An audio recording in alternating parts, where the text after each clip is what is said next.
అలాంటి చోట జన్మించాడు. ఎందుకు? కొంచెము పేడ తగిలితే ఎడమైపోయే వాళ్ళు ఉన్నారు ఈ లోకంలో. కానీ అలాంటి రొచ్చుల్ని ఎందుకు ఆయన కోరుకున్నాడు? రాజుల కుటుంబంలో పుట్టొచ్చు ఆయన, ధనవంతుల కుటుంబంలో పుట్టొచ్చు ఆయన, కానీ పేద కుటుంబంలో, పేద రాజు కుటుంబంలో జన్మించాడు. దేవునికి మహిమ కలుగును గాక. పేద రాజు కుటుంబంలో జన్మించాడు, పశువుల పాకలో.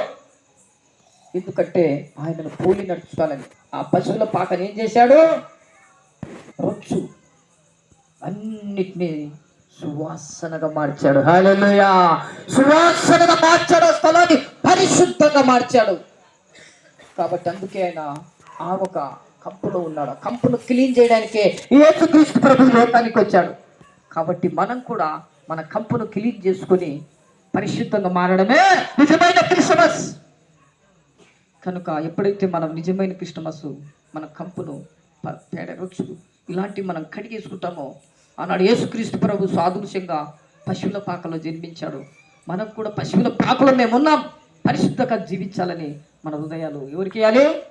యేసుక్రీస్తు ప్రభుకు అర్పించడమే నిజమైన క్రిస్మస్. దేవునికి మహిమ కలుగును గాక. కాబట్టి ఆయన అంటున్నాడు, ఎప్పుడైతే నువ్వు నిజముగా నువ్వు మారావో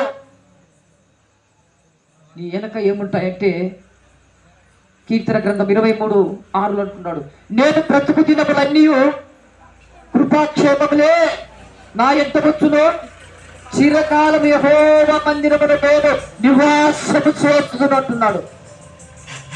కాబట్టి ఎప్పుడైతే మనము మార్చుకున్నామో, ఎప్పుడైతే మన హృదయాలు మారాయో, మన దేవుని సన్నిధిలో చిరకాలము నివాసం చేస్తాము, దేవునికి ప్రీతికరంగా జీవిస్తాము, సువాసన గల మార్గములో మనం నడుస్తాము. లేకపోతే అదే రుచులు, అదే జీవితాలు మనం ఉన్నామనుకో, ఎన్ని సంవత్సరాలు క్రిస్టమస్సులు చేసినా, ఎన్ని యాగాలు చేసినా, ఎన్ని యాత్రలు తిరిగినా మన హృదయాలు మారంది పరలోక రాజ్యం చేరలేవు.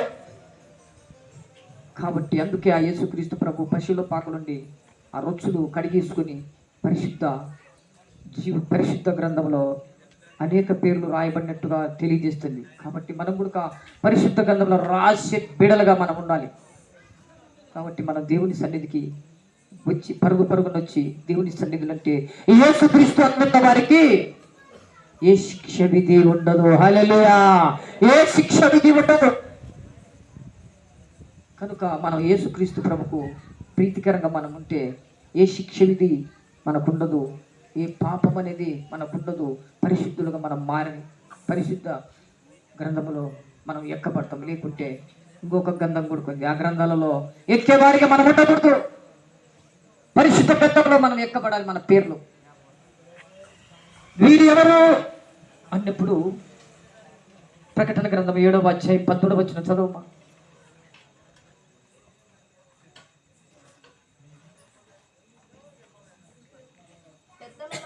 పెద్దలలో ఒకడు తెల్లని వస్త్రములు ధరించుకొని, వీరెవరు, ఎక్కడి నుంచి వచ్చి నన్ను అడిగాను. అందుకు నేను, అయ్యా నీకే తెలియనని అతడు ఇలాగున నాతో చెప్పాను, వీరు మహాశ్రమలలో వచ్చిన వారు గొర్రె పిల్ల రక్తముతో తన వస్త్రములు ఉతుకుకొని వారు. హల్లెలూయా! మనం కూడా గొర్రె పిల్ల రక్తంతో మన వస్త్రములు ఉతుక్కోవాలి.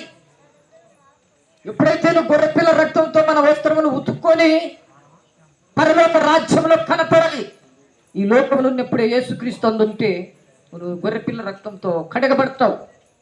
వీరు ఎవరు అన్నప్పుడు, అయ్యా మహాశ్రమంలో వచ్చిన వారిల్లు. కాబట్టి యేసుక్రీస్తు రక్తంతో వారి వస్త్రములు తెలుపుగా చేసుకొని వచ్చిన వారు అని మనం కనపడాలి.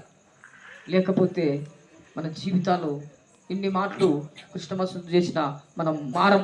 కాబట్టి మన క్రిస్టమస్, నిజమైన క్రిస్టమస్ అంటే యేసుక్రీస్తు రక్తంతో కడగబడి మన వస్త్రములు తెల్లగా చేసుకోవాలి. దేవునికి మహిమ కలుగును గాక.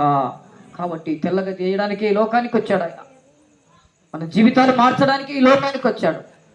కాబట్టి ఆయన అంటున్నాడు, దూత అంటుంది, ఇదిగో నేడు దావీదు పట్టణమందు క్రీస్తు మీ కొరకు పుట్టెను అంటున్నాడు. దేవునికి మహిమ కలుగును గాక. మన కొరకు ఆయన ఈ లోకానికి వచ్చాడు కాబట్టి ఆయన కొరకు మనం మారాలి. మరి యేసుక్రీస్తు ప్రభు అందు ఉన్న వారికి ఏ శిక్ష విధి లేదు అని రోమాలకు రాసిన పత్రిక 1వ వచనంలో అంటుంది. కాబట్టి అలాంటి జీవితం మనం జీవిస్తే నిత్య రాజ్యానికి వారసులైతాం. లేకుండా మనం ఇలాగనే మన మనసులు మారకుండా ఎన్ని సంవత్సరాలు మనం చర్చికి వెళ్ళినా, ఎన్ని యాగాలు చేసినా కానీ మనం ఇలాగే ఉంటామని దేవుని వాక్యం తెలియజేస్తుంది. కనుక ఈరోజు దేవుని మాటలు మన హృదయంలో ఉండి యేసుక్రీస్తు ప్రభువుకు సాక్షిగా జీవిస్తే చిరకాలం మనల్ని యెహోవా మందిరంలో నివాసం చేసి బిడ్డలు ఉంటామని దేవుని వాక్యం తెలియజేస్తే దేవుడిచ్చిన కొద్ది వాక్యం దీవించును గాక. ఆమేన్.